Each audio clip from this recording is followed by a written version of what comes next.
Let me do a test first.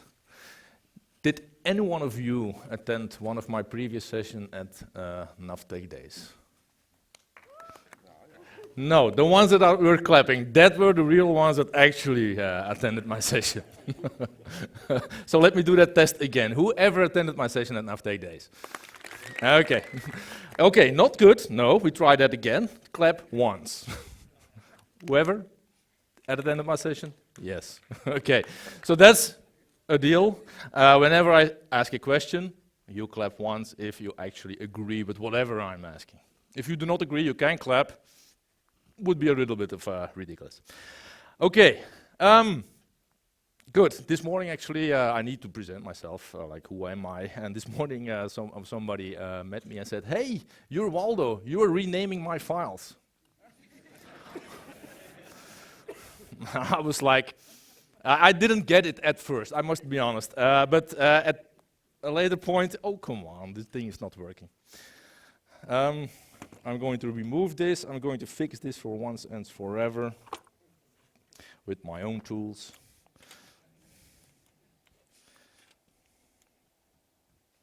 I hope. Look at that.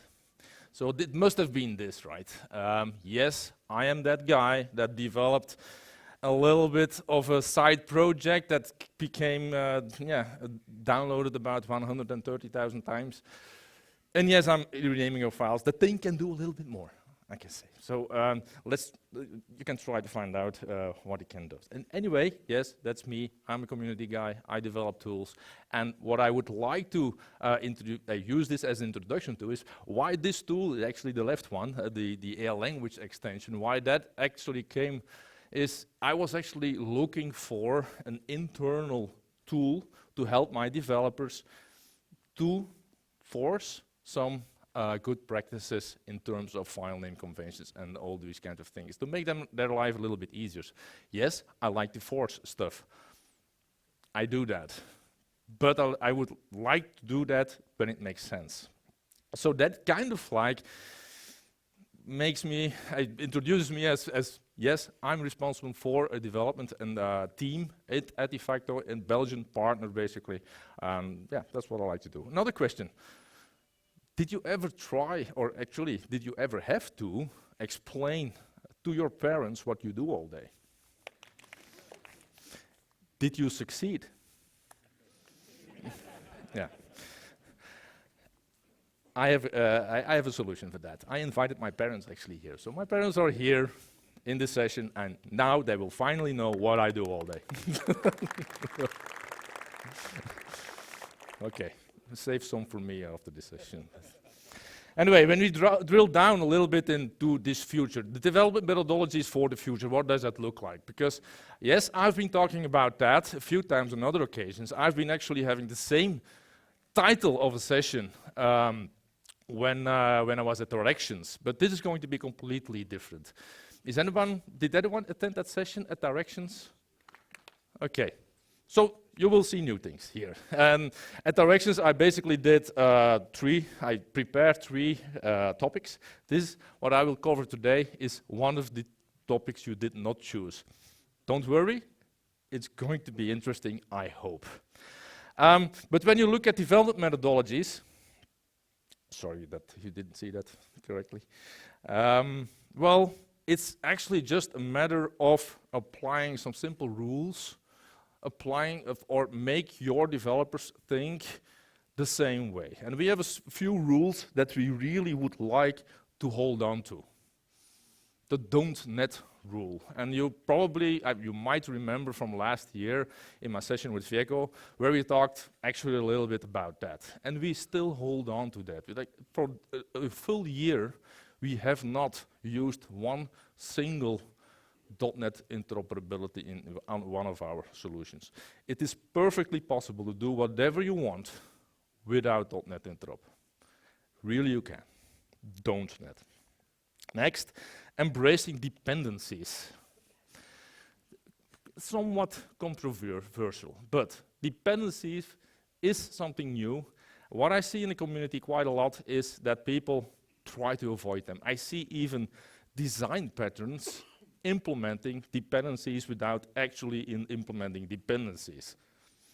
Like these, sorry to call them crazy, but crazy code units to avoid actually a compilable dependency. Interface code units.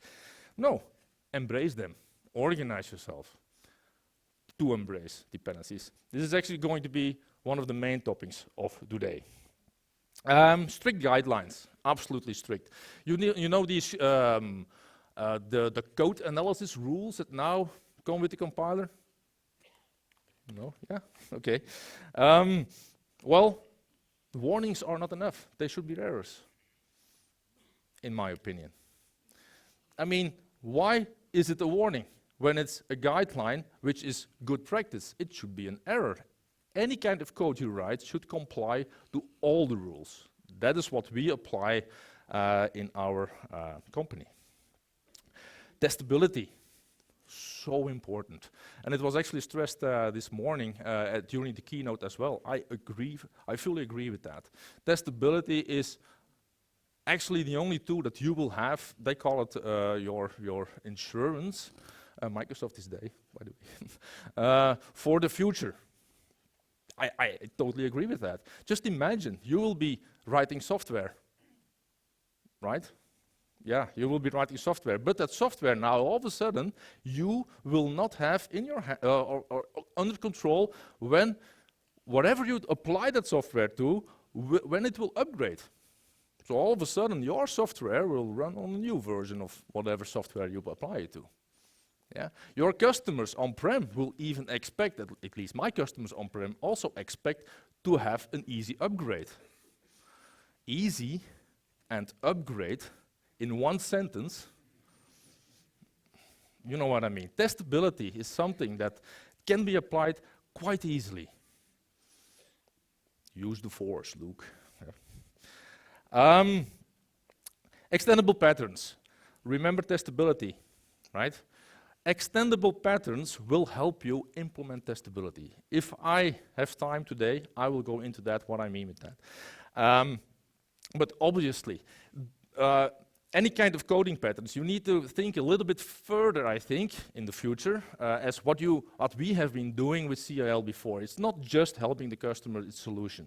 We expect from Microsoft that their base application is extendable. The amount of complaints that they have gotten, like, hey, there are just not enough events. We expect more events. There are about 6,000 events now.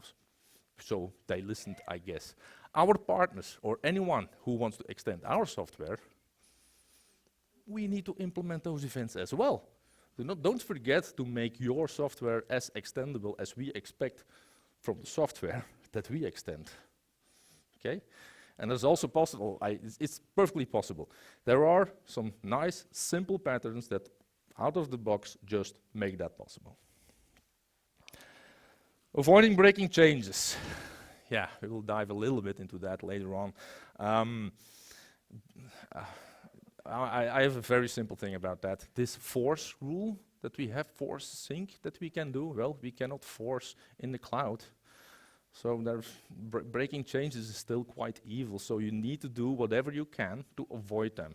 You cannot break to your customers. Your customers will not really appreciate losing data.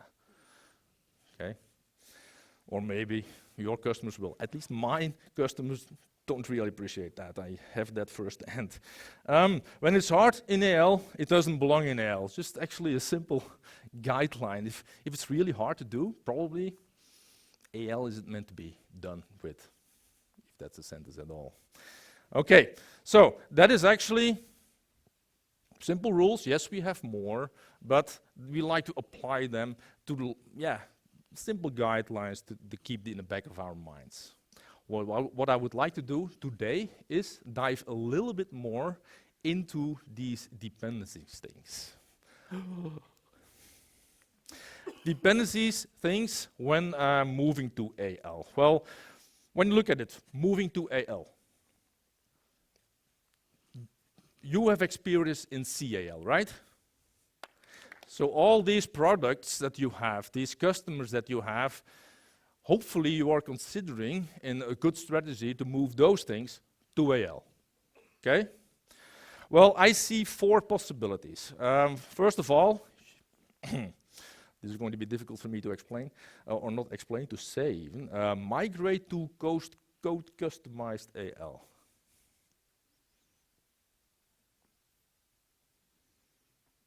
So nobody finds this ridiculous. Okay. Migrating to code customized AL means you migrate CAL to AL, and you end up with actually a base application that is customized. No extensions at all. Still not ridiculous enough. Okay, let me try again. Just think upgradability.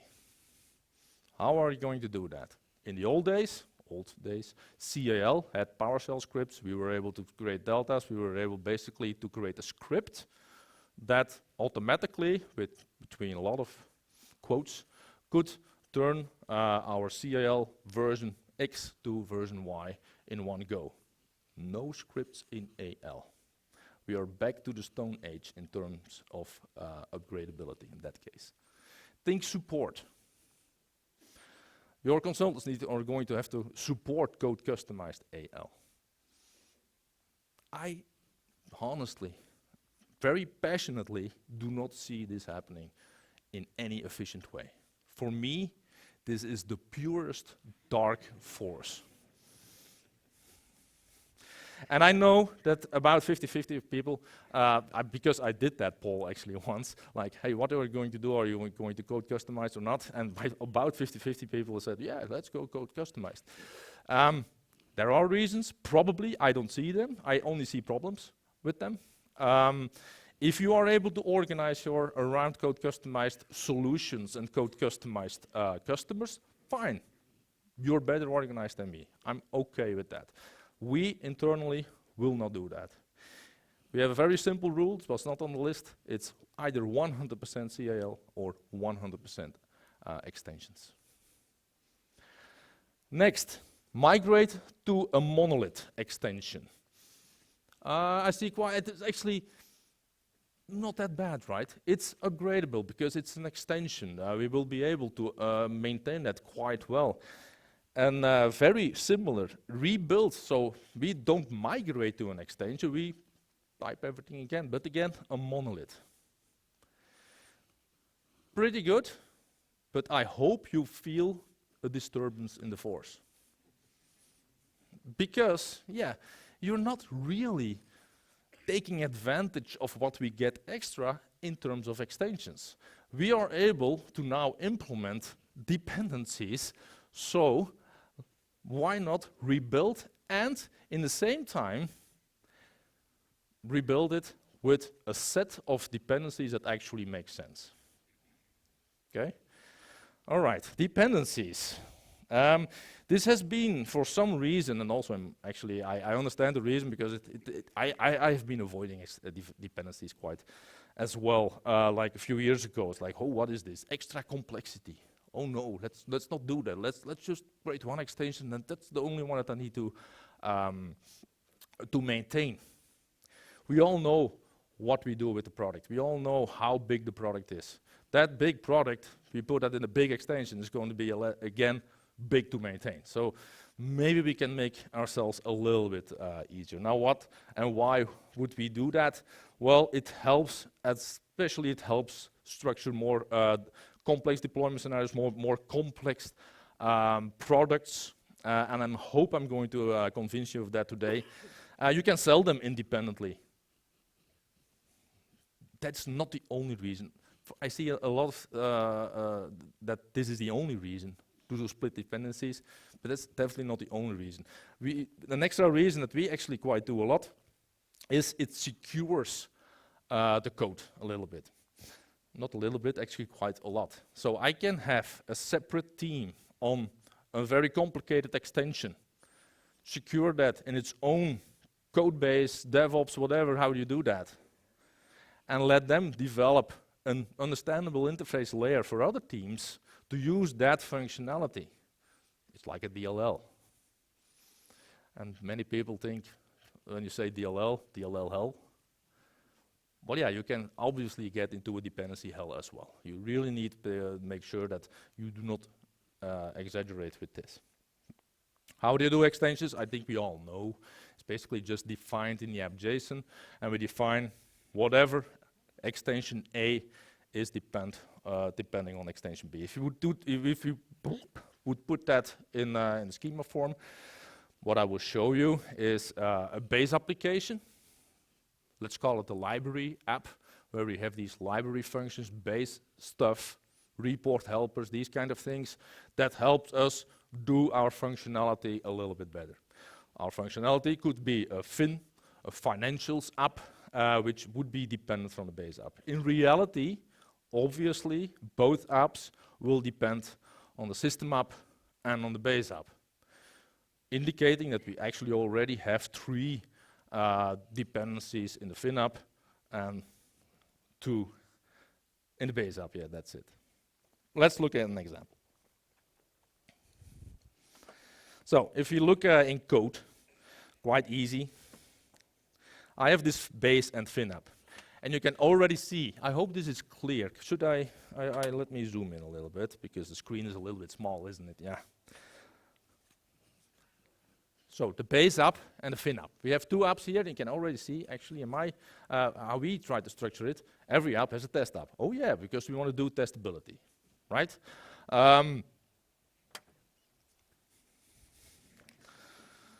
So the base app did not have any dependencies, or yes, actually it does, because it by default has the 2 dependencies to the system application and the base application. Our fin app, this one, introduces an extra dependency to our base app. Now you see here the way I'm working is pretty good, and it's not pretty good, it's actually pretty handy, useful, how do you say it? Efficient. I actually open all my apps in a multi-root workspace, meaning that I can work on all the apps at the same time. Let me quickly, maybe there is someone that doesn't know yet, but if you would, for instance, delete the symbol file from the app that is dependent from the base app, if I would compile, watch this one here, if I would compile the base app, it's automatically going to put the symbol up there. This was actually quite inconvenient in the previous version. It is actually very convenient when you build a multitude of dependencies. Yeah? Multi-root workspaces. In any case, as you see here as well, for any kind of app, we should also have a test app, because we are building testability, or at least we are implementing test-driven development. And for every single line of code, of every single pull request, or any change that we do in the product, needs to be accompanied with a test. Because if there's no test, there shouldn't have been a change.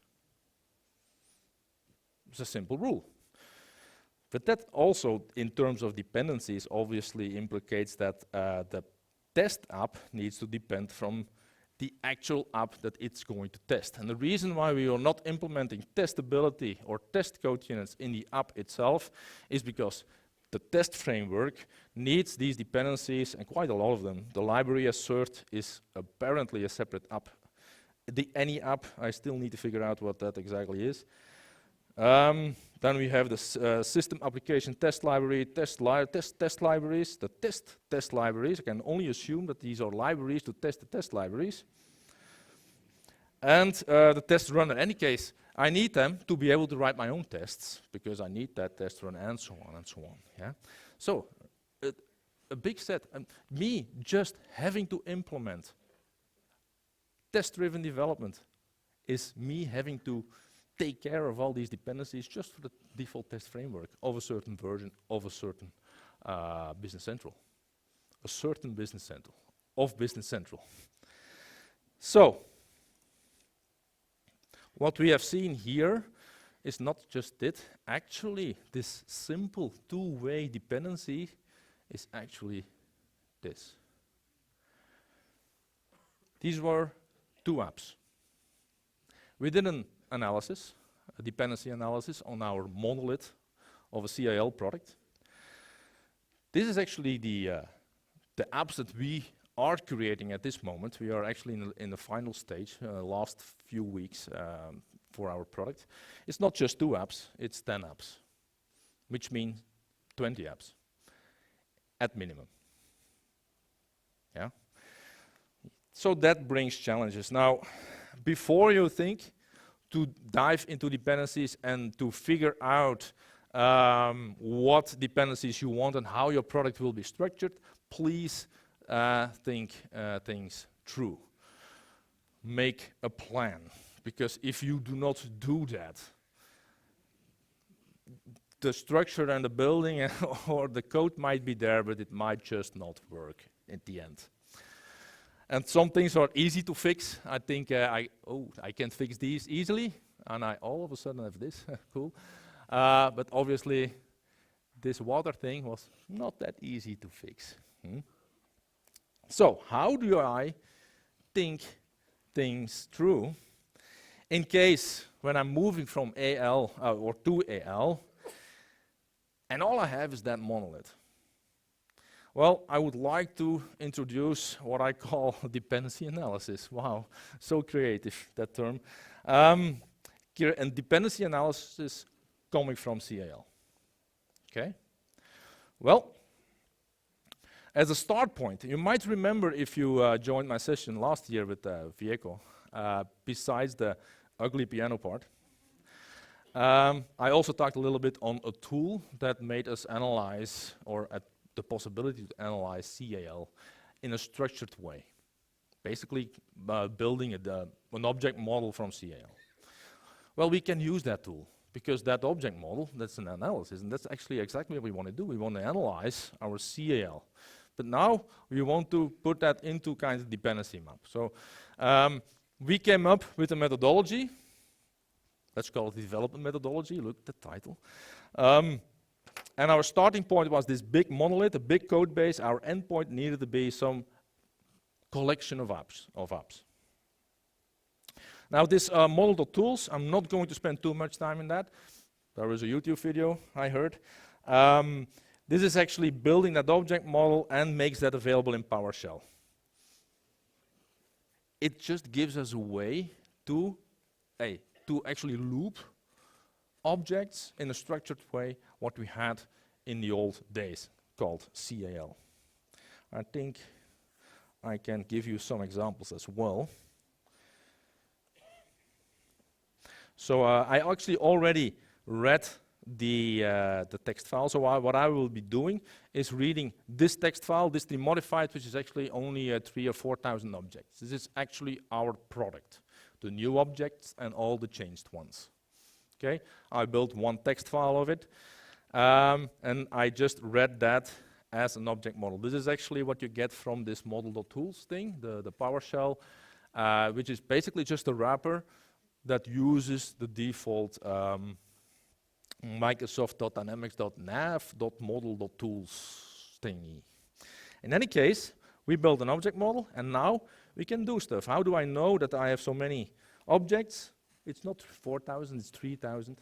You see here, I can basically just query the objects. Count the objects is 3,016 objects.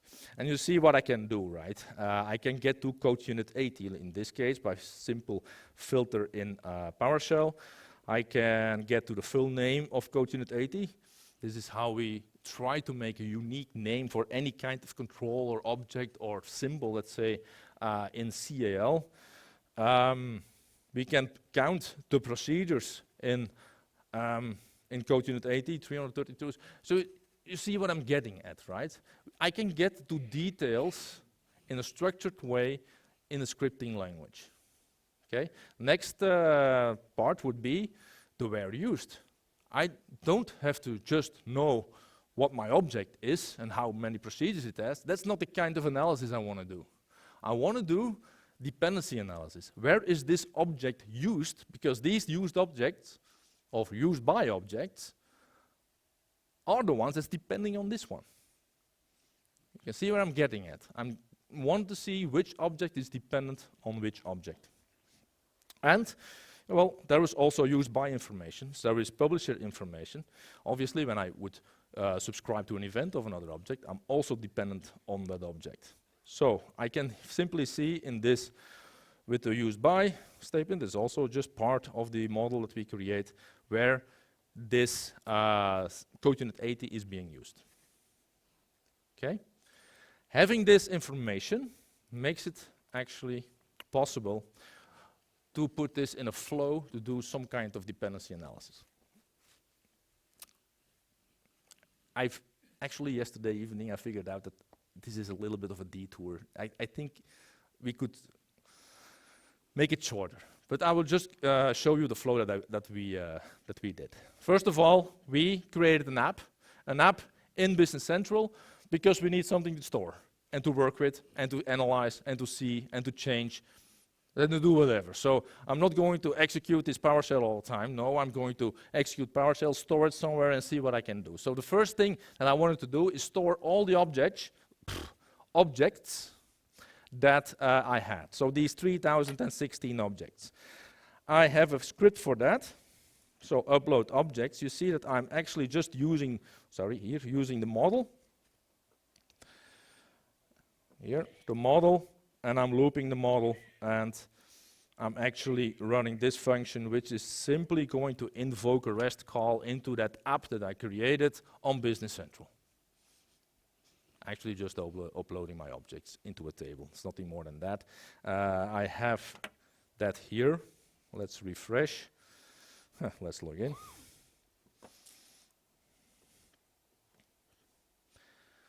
So this is just a local Docker container where I have that running. So all my objects are here. But in the same time, for every single object that I create, I need to give it a meaning. I need to give it an intent. Why did I create that object? Why did I change that object? What is this object? Why is it here? That's the intent. Let's call it a module. I learned this morning that actually Microsoft also calls it a module. Part of your app. The reason why you created that object. Okay? I have here an example code unit to automate that a little bit. Yeah? Oh, sorry. That's wrong. So while inserting this record by record, it's going to figure out about the name, the number, the file elsewhere, and so everything that is in the base app is the base app. Anything that ends with hook and is not in the default range is actually a hook. And in our product, a hook was basically something that we created for one object to be able to minimize footprint and such like that. So these are actually in our product objects that, yeah, a lot of meaning, but no meaning at all. I mean, I did not create that for a certain module, for a certain intent, right? Then I have function libraries. So you see, by applying some naming conventions, I could figure out already an automated object name. If you see here, that's pretty cool, actually. What we did in our product, and this code unit you would be able to change however you created your product. It depends a little bit on your development methodology at that point. But we always prefixed our objects, or at least most of the times. So whenever I could find a prefix which was all uppercased, I took that prefix as being the intent, the module that I created that object for. So the idea was not just uploading all my objects, but also give it that intent. And you see here that the default objects are all base app. And if I would filter on all that is not base app, you will see that I get my function libraries, my hooks, VMF, which is validation messaging framework, the report helper, supplements, journal template selector. So these are actually all our modules. Yes, we already prefixed them.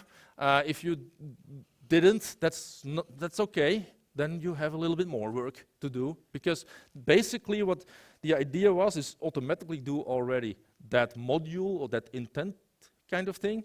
But if not, I can always start to edit. This is why I wanted to upload this to a table that I can edit. This is why I upload this to an app in Business Central. Yeah, this is actually my step 2. Yeah, this is the table. So manually correcting all these modules, very important. Every single object that was in that table needed to have that correct module. Yeah. Next, obviously, is now we have not only just 3,000 objects, we actually have a limited set of modules. So while importing them, I have been actually also creating a list of modules, right? It's easy. On insert, if module does not exist, create a module. So I have now a list of all my modules, and in the background, all the objects that are linked to them. Just imagine, per object, we can get to the used by.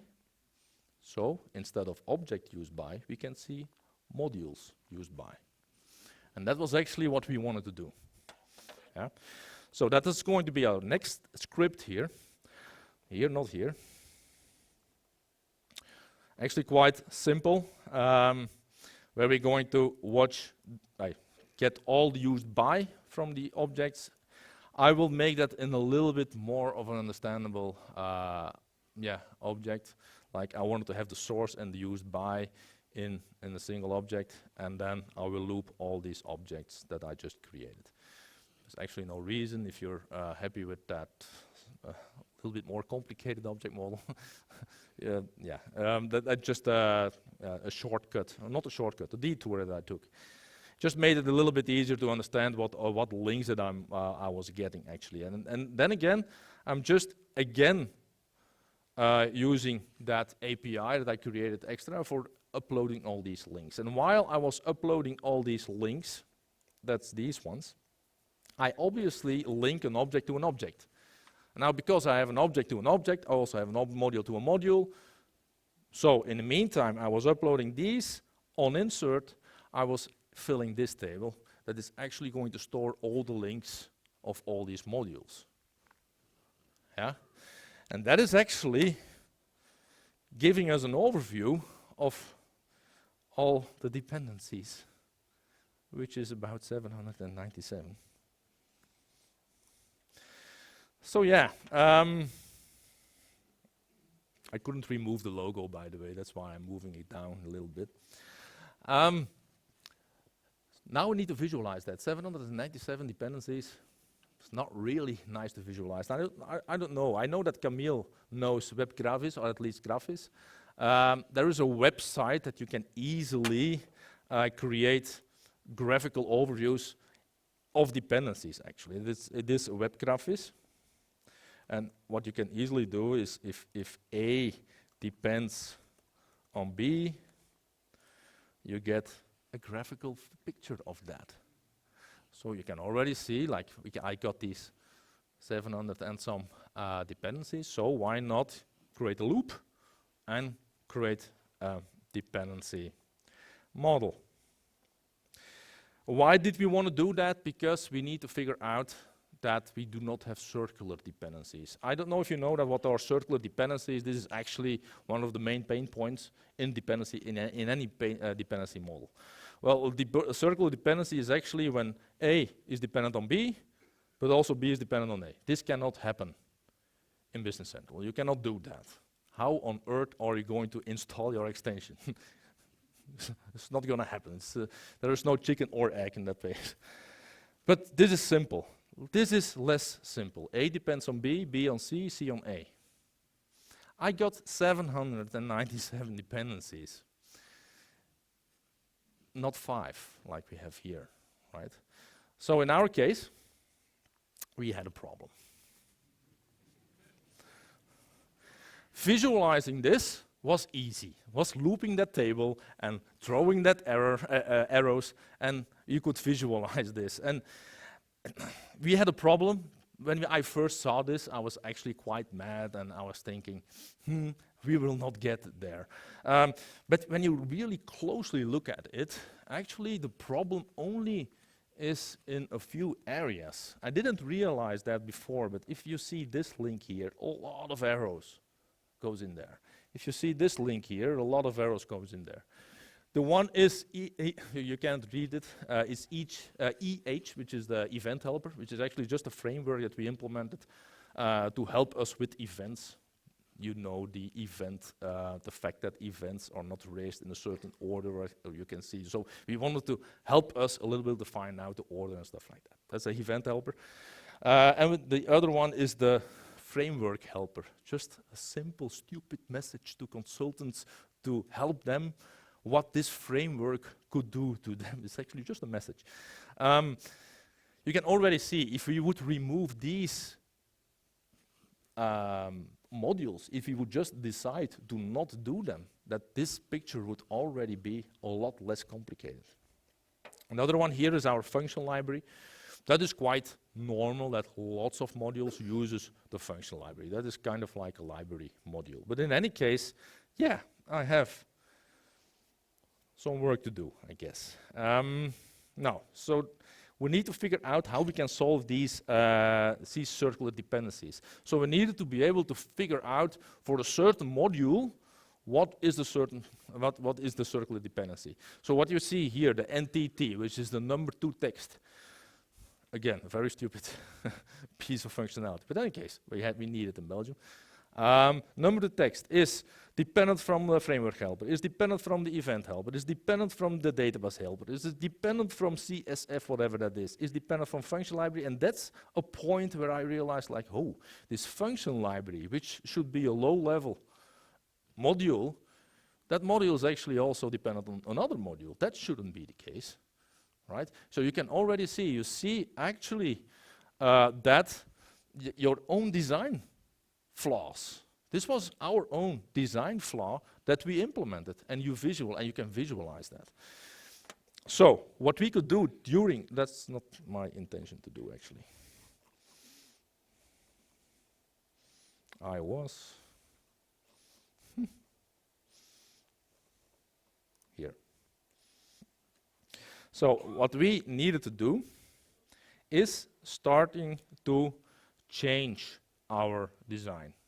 Right? We needed to figure out, like, okay, for this NTT, we need to be able to change that. So first of all, this graphic, this is actually just a loop that we do in the module link table. We just create that as a message. This is all we do. We paste it here, done. We have that message, right? It's quite easy.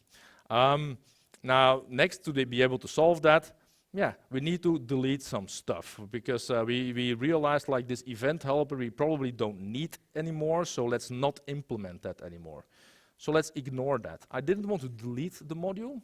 I only want to ignore that because I need to track the changes that I need to do. At this point, I need to create a task in my DevOps to take this into account in the development of the new version of our product. Okay.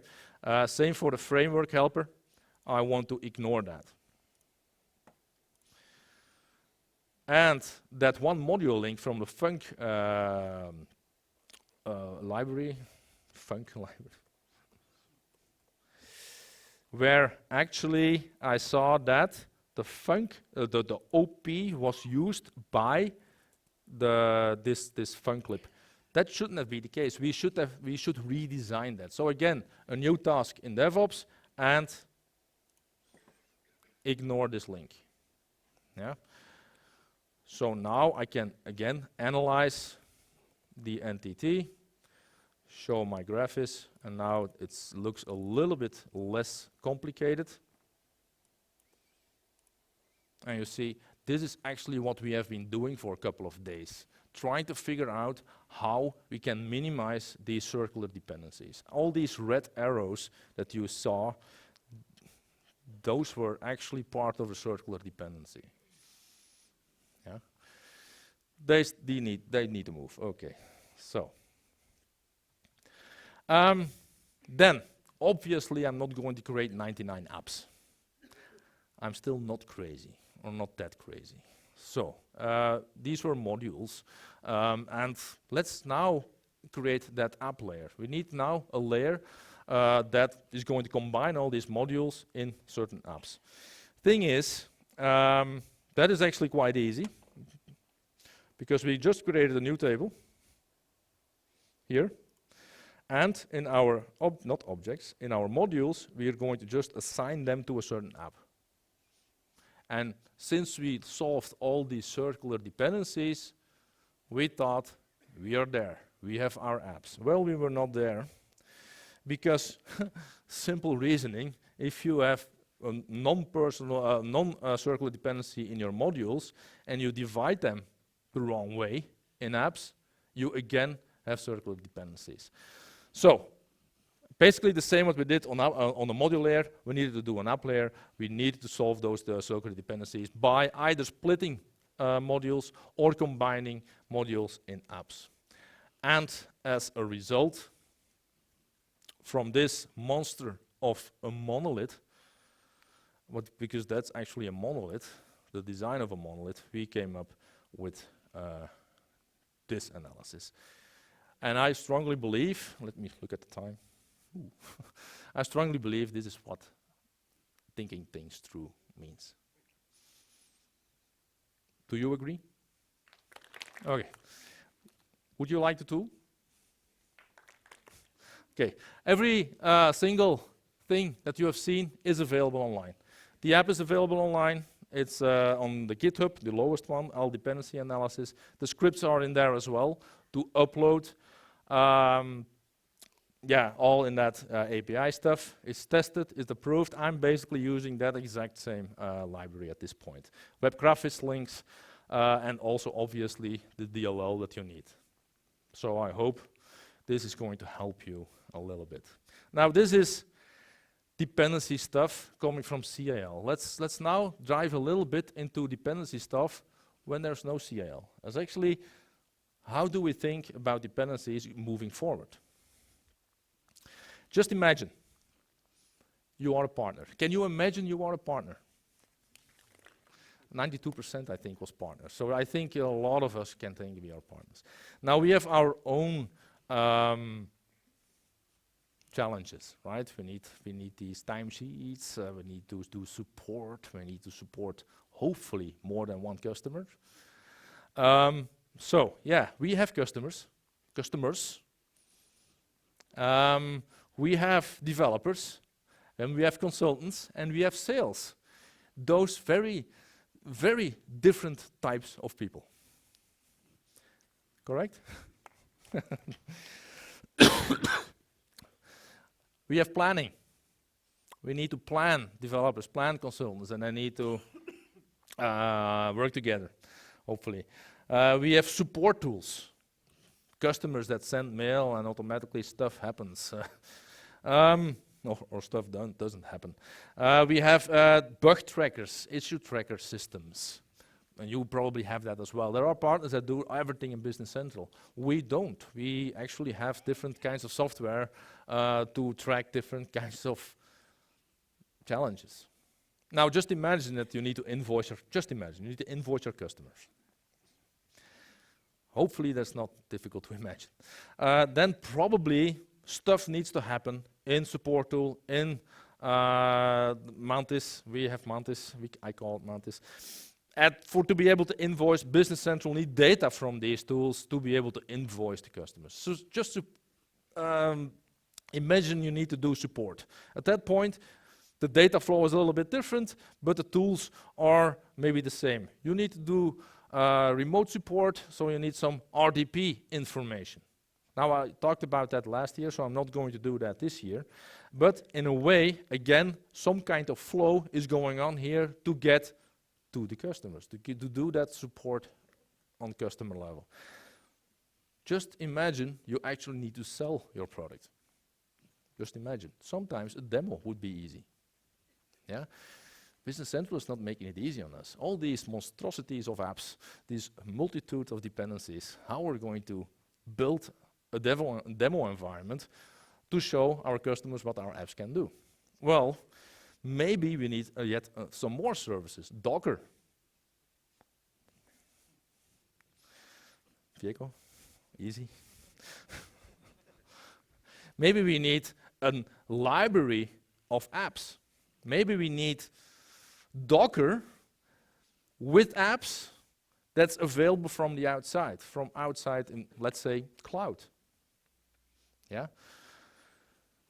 That last picture, so this one, that's actually the picture of HA proxy. I don't know if you know that. It's actually a routing software. So that's kind of like an ability to get your Docker container outside of your company, meaning I can access it at the customer side, so I can give a demo at the customer side. In that way, there is also a data flow. The consultant, the developer creates apps, obviously, and the consultant or the pre-sales need to be able to get to some kind of container that he can use to demo their stuff at the customer side. I see this Business Central thing as a central thing, but I also see that quite a lot of challenges would be interesting as well to connect Business Central with. So how do you architect that? And I just want to give you ideas. And I'm not going to give you lines of code or these kind of things. I just want to give you the idea on how to think dependencies, because I could perfectly do this. I open my monolith of a monster of a Business Central internal app, and I just start coding Docker here, HA proxy there, apps everywhere, and I don't think that's a good architecture. So I think you just need to break down into separate apps. Just think. You need to be able to read from your issue tracker. Developer number one, do that. Here is issue tracker, make an app that I can read data, and I can sync data from my Mantis. Second, same for Eon, which is a planning tool. Same for TopDesk, which is a support desk tool. Same for Business Central. No, not same for Business Central. Basically, what I need now to be able to do is get that data in Business Central, because I need to be able to invoice. Yeah? So I might be interested in some kind of functionality in Business Central, which could be yet another app. Yeah? And what you see here actually is our actual apps that we created, all with its own functionality. So the Insight app that I'm talking about, that's the lowest level, or actually the highest level app, that's going to combine all these functionalities that I need from the other ones. So the other ones, like Mantis, Eon, and TopDesk, it's very stupid apps. The only thing that they know is how to connect with Mantis or how to connect with Eon. Nothing more than that. But on top of that, create some kind of layer for other apps to code against. Events. Just imagine, I create a new issue. Event, there is a new issue.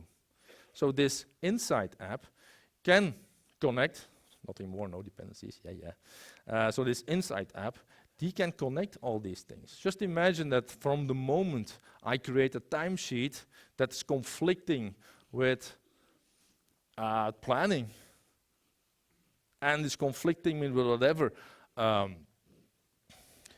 customer that I'm logging in at that moment, it could create alerts and notifications and mails and whatever. So you have all these tools, you have the implementation or the connection with all these tools, the synchronization with all these tools, the API calls with all these tools, and also the events that you decide would be interesting. On plan, on open RDP connection, on whatever. And now you can connect all these data and so on to make actually quite a simple but very strong functionality. This is what we did. Not going to show you. That's a little bit too internal, I guess. But this is actually just also insights in the role center of the Insights app that gives us actually an overview of the customers, where we are able to log into the RDP connection of the customers, where we are able to get to issues which are automatically linked to customers and so on. They're all different systems. Actually, this is just a multitude of connected apps. Another example is that this demo thing, like how can I set up a demo environment for consultants or pre-sales? Well, software needs to be existing where people can actually request such an environment. Then I need to solve the Docker layer. How can I create a Docker from Business Central?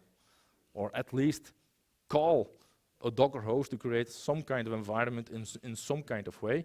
How can I get that to the cloud?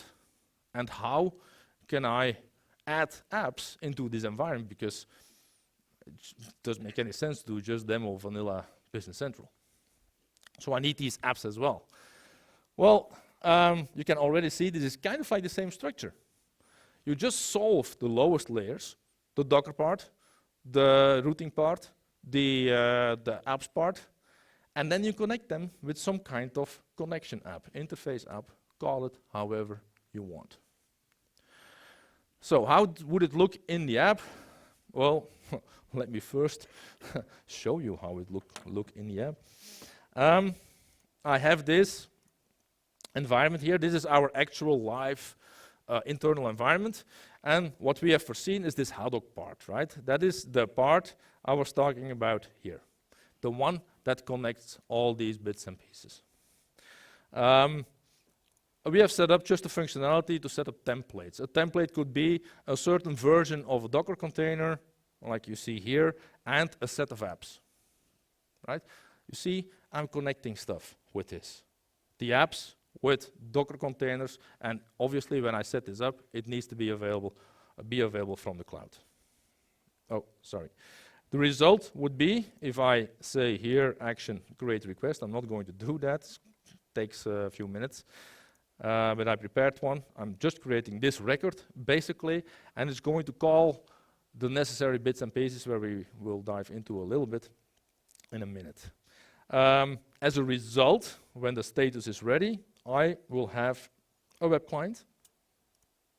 I will have a launch.json. I will have the ability to restart and all that Docker stuff that needs to be necessary. So you know what I'm getting at. This is actually just a framework, not just to be able to facilitate for our developers, but also for anyone that needs any kind of environment at that point. Yeah. How does it look in code? Well, I'm just going to show you a few screenshots. The Docker part, the Docker app is actually very easy. Docker comes with an API, and all we do is call that API. Nothing more than that. It's actually the app in Business Central is just a wrapper about a bunch of API calls. The HA proxy, I don't know how that works. I'm not an infrastructure guy, but the HA proxy has got an API as well. So every single thing, every single command that we need to do for setting up our Docker container, routing that to the cloud, that's actually just a bunch of API calls yet again. This time not to Docker, obviously, but to our router, HA proxy. To combine all that, I just have a few screenshots here. Haddock is obviously going to use the Docker part to create a container, or to pull the image in this case. Update license, you see Docker container.upload file, but the file is not a Docker thing. The file is actually something that is being managed by the Haddock part. Haddock comes from HA proxy and Docker, and it's more funny in Belgium than anywhere else because of the Haddock thing. Anyway, then we have the start container, the setup HA proxy, where we basically set up our container for the cloud, let's say. And here's just an example of how to set up the Docker container itself. Okay, this is just an example that this is a Docker API, and Docker API also lets you execute PowerShell in the Docker container. So by embedded code, where we embed PowerShell and even SQL into an API call, we can simply actually just do whatever we want in the Docker container. So this is just an example on how we would take backup of the database, or restore backups, obviously also possible. This app catalog, yet another very simple, stupid app that we created with a table of apps. Nothing more than that. So at some point, this catalog here is just a table with blobs. more than one table with blobs because we store every single version that we create of every single app in our Business Central. And in that way, we can basically just take it and drop it in any kind of Docker container that we need it. So again, we want to facilitate anyone choosing to set up a Docker container how they would like to do that. So we just created a new possibility in our DevOps where we can call this API from our environment. Okay. So this is where we end up with. Now you already saw me using this web Graphis stuff. Well, Graphis is actually, let's call it a language, a modeling kind of thing to create a graph. And we've also found actually an API for that. So we were thinking like, okay, now since we have all these apps in our system, maybe we can draw this dependency model as well. And you can already guess that we are not there yet, but well, we're there yet. We can draw it. I mean, this is just calling a simple API call, but now we want to combine that with if we would draw, or if we would set up a dependency that was not intended, that we can alert, create events, and in any case, act upon that from wherever. Maybe send a mail, notification, whatever we want to do from this environment. This is actually yet another app that we created, and I prepared one single picture. Let's create it again. Oh, not create, show it again. So this is actually an up-to-date picture of the apps that we are creating. You saw the analysis previously. This is actually where we are at today. Okay. And just a bunch of code. So all these is actually just a bunch of connect apps where we connect to a certain API of a certain piece of software.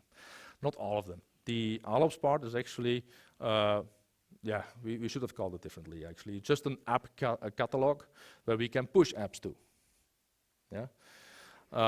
So that does not have this dependency. You see already, I already said like, hey, yeah, you do not want dependencies in these apps because these are low-level apps. They don't need dependencies. There's one dependency that I really like, and that is this REST app.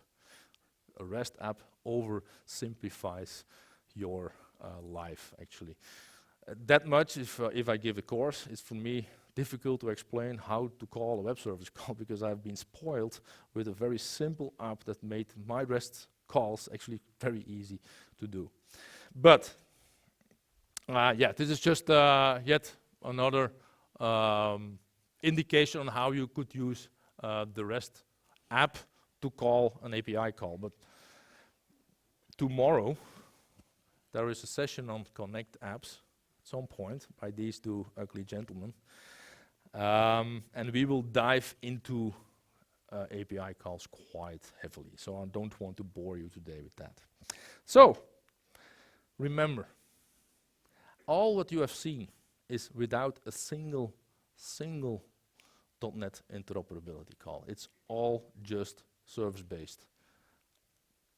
Very simple AL code that everyone can do. Okay?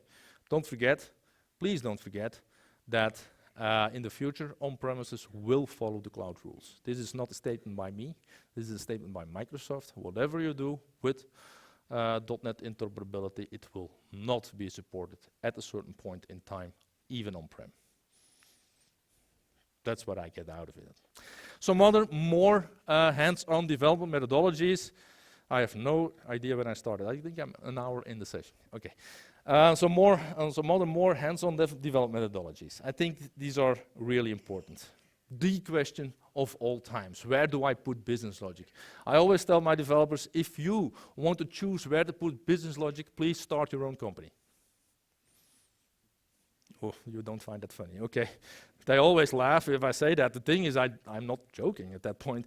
But I do try to convince them of a good methodology on just not having to think on where to put business logic. Remember what I said, you need always not just implement your business logic, but also think about the fact that it needs to be a lot more than just work. Yeah. So I actually make it very easy. If you think about where to put business logic, put it in a method code unit. Yeah. And this is actually a pattern that I didn't come up with that, but I'm very grateful of Gary Winter who came up with that. And we have been implementing that insanely hard. And it has done us really well. So what is a method code unit? Well, it's a code unit, a type of pattern that is going to facilitate much more than just business logic. It will facilitate the fact that I will be able to decouple at any point by any app. Think extensibility, and extensibility also means handle, disable, decouple. Yeah? This var handler pattern, you probably all know, well, that is actually decoupling. That is you deciding that a certain piece of code should not be executed. Yeah?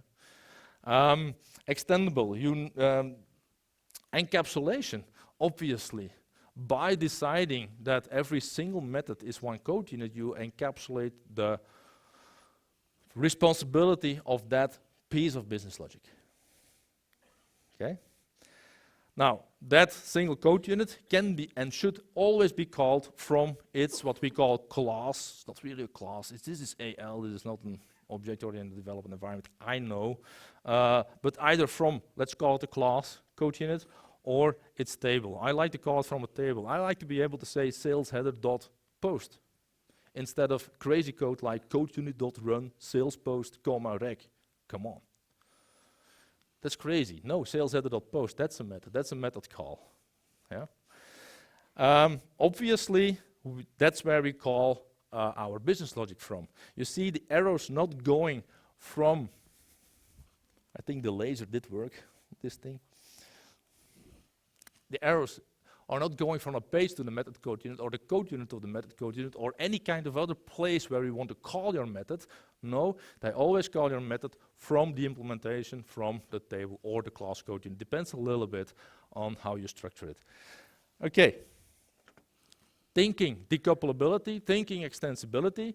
I'm talking here one app, obviously. One code unit can only be in one app. But if we have another app, another extension, they would have that class code unit, that table to code against, right? This is how they can call their method. And if it is necessary that they would decouple or create their own implementation of the business logic, they would be able to subscribe to the method, decouple the method. Yeah. Let me show you in practice. Somewhere? Yeah. So I created this simple code unit. Their simplest code unit that you probably will never create. It is a block customer method, but this implements that design pattern.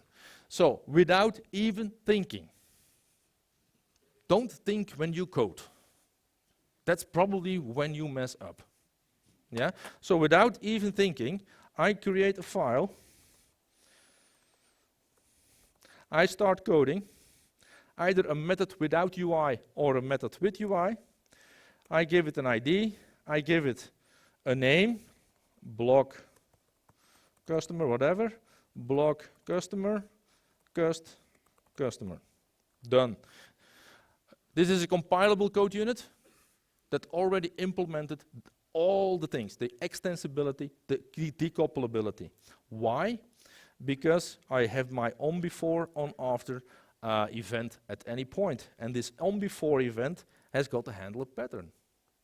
So anyone that calls this event, subscribes to this event, and sets handler to true, this code unit will not execute anymore, which is exactly what I want if I would like to decouple a code unit and maybe implement my own version of this business logic. If for me, blocking a customer is something different than the intentional or the initial code unit or version of the code unit, I can at least implement my own version at the customer side on top of our own product. Or maybe when I'm implementing an ISV product and I implemented this kind of, yeah. If you look at our product, which is somewhere, you will see, that it's a little bit bigger. You have, this is just a base app, one of these 10 apps, by the way. If I would search for Met, we have quite a lot of Met code units, and all of them implement the on before, on after event. This is without UI. You would be able to implement with UI as well. Oh, where is that? Here. So this one was with UI, and that basically just means if you would like to confirm, like, are you sure you want to block the customer? And all in the end, hey, you successfully blocked the customer. Usually, I do not wrap my function or my methods in that. So 80–90% of the time, we simply use this without UI. Another thing is one app, one repository. Yet another rule that we try to implement. There are opinions about this, and I'm sure you do not share, or you might not share this opinion. But what we try to do is let every app, dependencies or no dependencies, let every app be as dependent as at all possible, which would mean if in this case, let me just show you in DevOps, I have this base and fin app that we talked about an hour ago, I think. Yeah, that they are independent, but dependent. It's not clear, right? Anyway, if I would change a breaking change in the base app, that is not the problem of the base app. That's kind of like what I would try to say. That's the problem of the fin app. Obviously, the fin app needs to know, right? The fin app needs to know that there is now a breaking change in the base app. But it's not the base app's problem. I need to be able to deploy my base app to any customer that does not have the fin app. Yeah. That is, again, it's an opinion. If you would like to have all your apps synchronized and at all times being compatible, let's say, okay, then you can implement DevOps that way as well. How I set it up is the build of the base is basically just as independent as it can all be, but if I have a successful build of the base app, the fin app has a trigger in there, very simple, that on the successful build of the base app, the build completion of the base app, it starts building the fin app. Yeah? So from the moment I have a new change in my base app, the fin app is going to know a few minutes later, like, look, there is a problem. Okay, you might want to revise your code. And that is how I like to think of setting up dependencies on DevOps level. Test-driven development. Yeah, quite important. We implement very simply, like if there is no test in our pull request in DevOps, I'm not even going to look at your code. We do manual code review. Every single pull request is being reviewed, not only by me, locally, by a team of developers. And one of the simple things that we look at is test. Another thing is like no settings should be changed, like app.json should be not changed, the settings or the code analysis shouldn't be unchanged. Test-driven development is actually quite easy. Look in the pull request if there are tests, and if there are tests, okay, you can look further. If there are no tests, don't look at it. But that also means to set it up. What we actually do, and in this case you don't see it really well because I opened actually 4 workspaces. For every app is a single workspace, but the base app is one repository, yeah, and the fin app is another repository. You could see it here, where I have actually the base repository and the fin repository. There are actually no changes in the fin one, but there is one change, the method code unit that I just created in the base repository. Yeah, and I think that's a good way to set that up. In DevOps, it looks a little bit like this, where you have here the fin app. The base app looks very similar, where you always have two apps that obviously belong to each other. I need my tests in the same repository because those needs to be updated together with the source code I update as well. Yeah, and also for test-driven development, it's actually quite easy to do. Just tell them that I need to do it. No. Do know that the tests that come with the I cannot do it with this. The tests that come with the app, that's what we call, in our case, unit tests. It's not enough to have just unit tests. I hope you agree with that.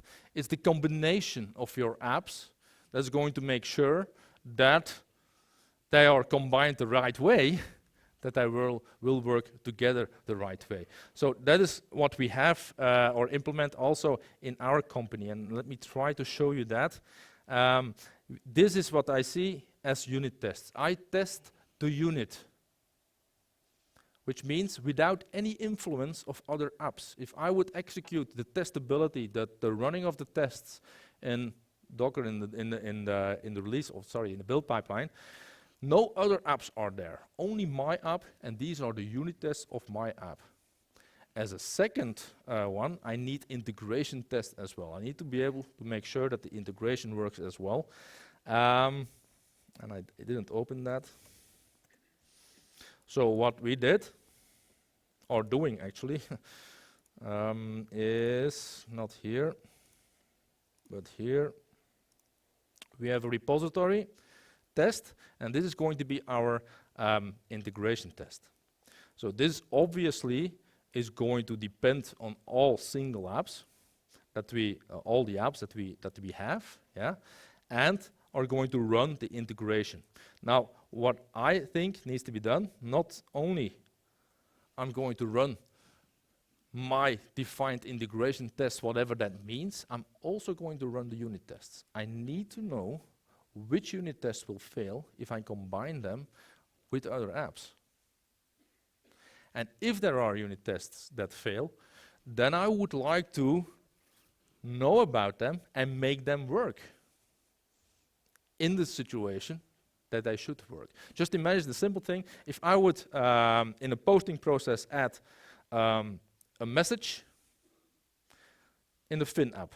The base app is not having that message in the posting process. A simple test that tests the posting process does not expect a message. The fin app will have a message. Testing the base test together with the fin app will fail just because of the message. Yeah? To make it work is adding a simple handler, but I cannot do that from a dependent extension. So what I would do is copy the unit test and make it work in my integration test app. Yeah? The integration test, that's something we run every day. The unit test is runs every single build. Yeah, we saw that.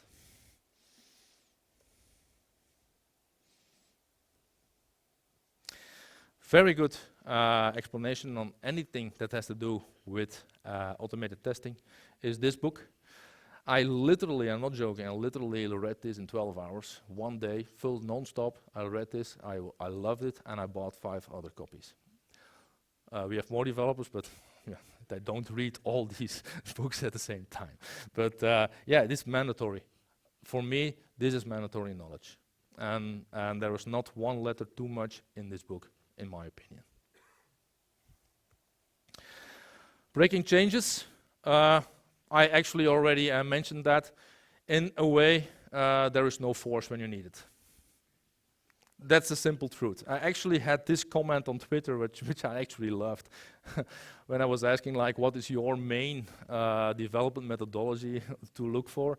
Well, I mean, Microsoft did implement a force sync, but that only works on-prem, and that only works if you first uninstall apps.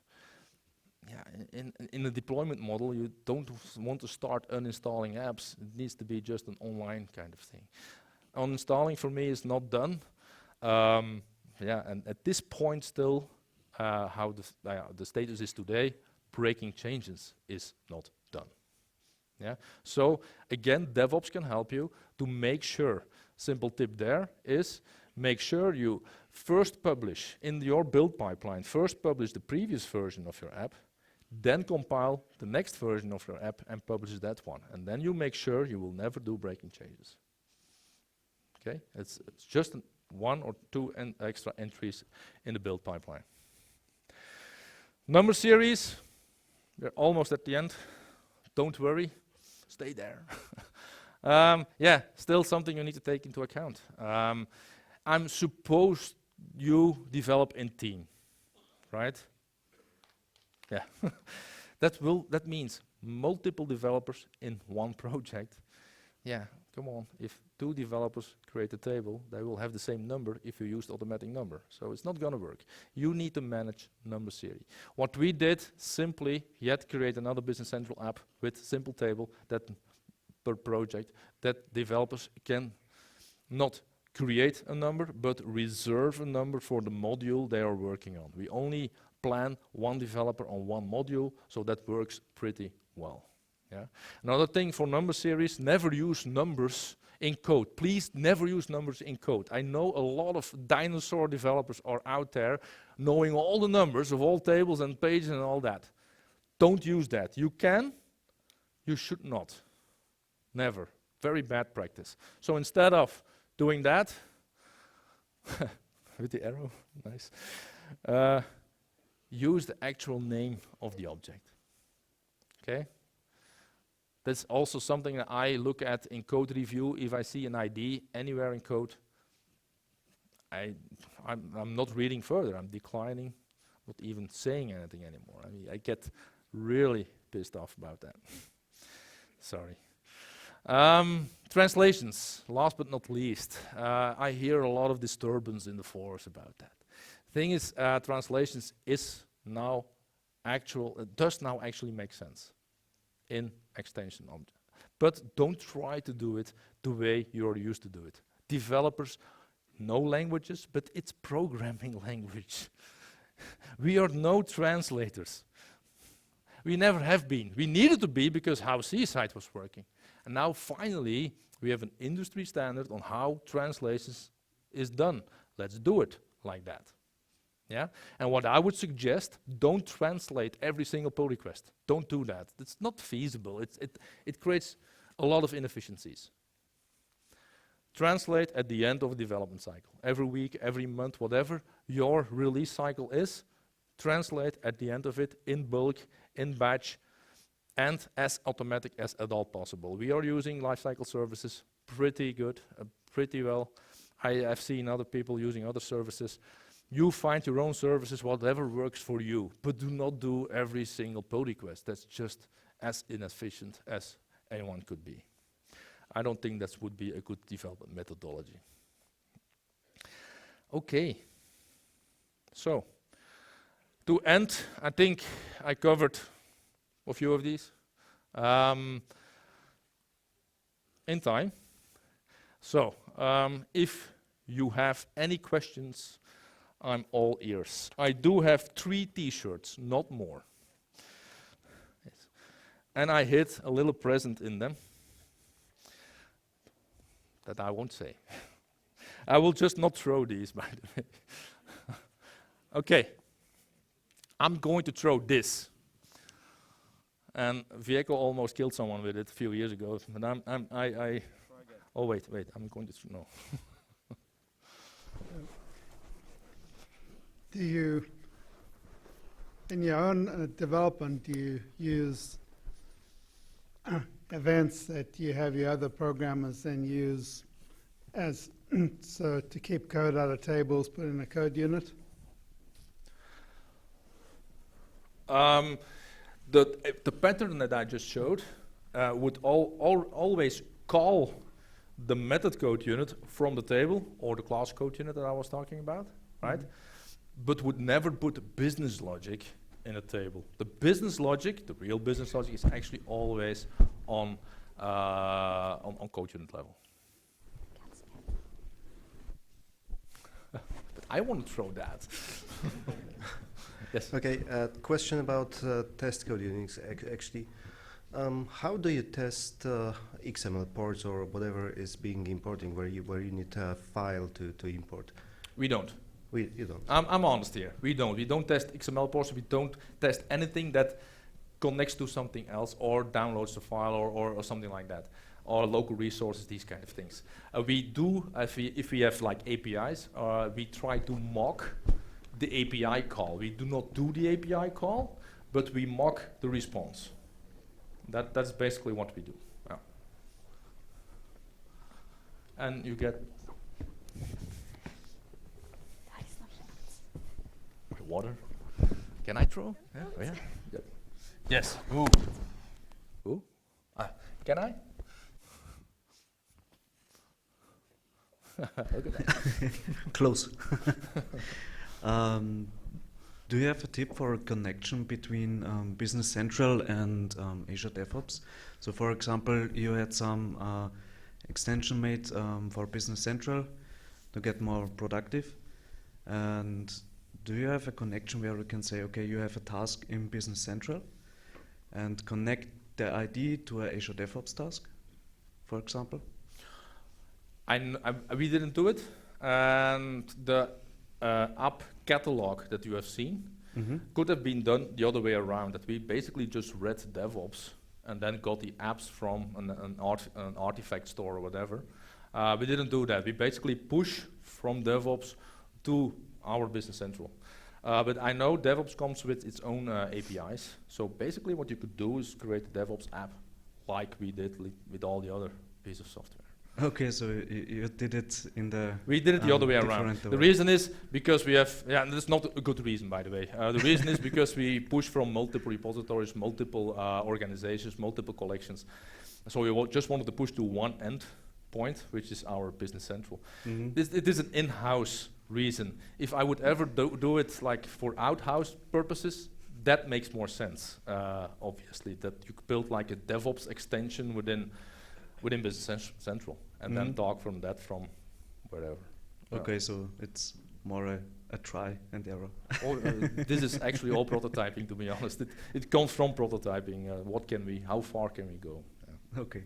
Yeah. What? Yeah, I need to give that T-shirt to him, so you're not getting one. Where do you do the builds in Azure platform or in your own hosting servers? And have you noticed some kind of latency in Azure due to pulling of new containers? Ooh, wait a minute. So, you mean the Outlook part, so the building the containers? The building of apps, which should the builds in DevOps. Yeah, that's all our own bare metal. We do not use Azure machines to build. That's crazy expensive. And the reason is just the expensive part. Oh yeah, and slow. No, I would never do that. You mean an agent is something very simple, and you can set it up like in minutes. So if it doesn't work, set up another one on another machine, right? In Azure, I know it's too expensive and slow. Yeah. Yeah, I have a question up Okay. here. Where? Up. Yeah, I don't I'm know. quite Left, right? big, you should see me. Oh yeah. I'm not Okay. going to throw this. No, it's okay.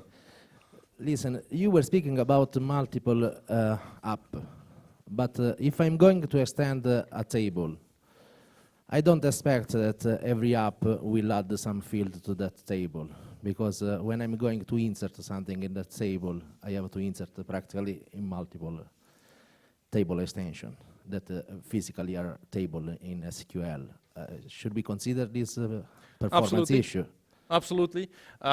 You need to consider the fact that if you would have, like we do, 15 apps, and every single app would extend the same table, and it happens to be the ledger entry table, I would reconsider that. I don't think that's a good idea. Absolutely, you need to think before you would create that. on the other side, I see other people that just create a table extension and all the table changes is done in that table extension. Yeah, that's a little bit too harsh for me. I want to look at it case by case, basically. Yeah, if that makes sense as an answer. Yeah, it's complicated practically to decide Yeah. how many It's extensions. we are usually going on to these produce. big tables, consider it. Okay. What implications it could have. Let's see. 2 more minutes. Hi, at the very back. Hey, wow. Yeah, I have a question about upgrades and upgrading to apps. Would you ever implement test-driven development in that scenario? In what scenario? In upgrading to apps? So if you're upgrading from an earlier version, you're going to sort of package everything as apps from in the newer Yeah. in Business Central. You Yeah. do test-driven development. Oh yeah. Yeah. Oh yeah. Okay. Absolutely. Okay. Thanks. Okay, last question. Let me throw this. Oh yeah. Be careful. Hey, I played basketball, you know. So you didn't talk about it, but when has it been too hard to do it in AL, and what did you do about it?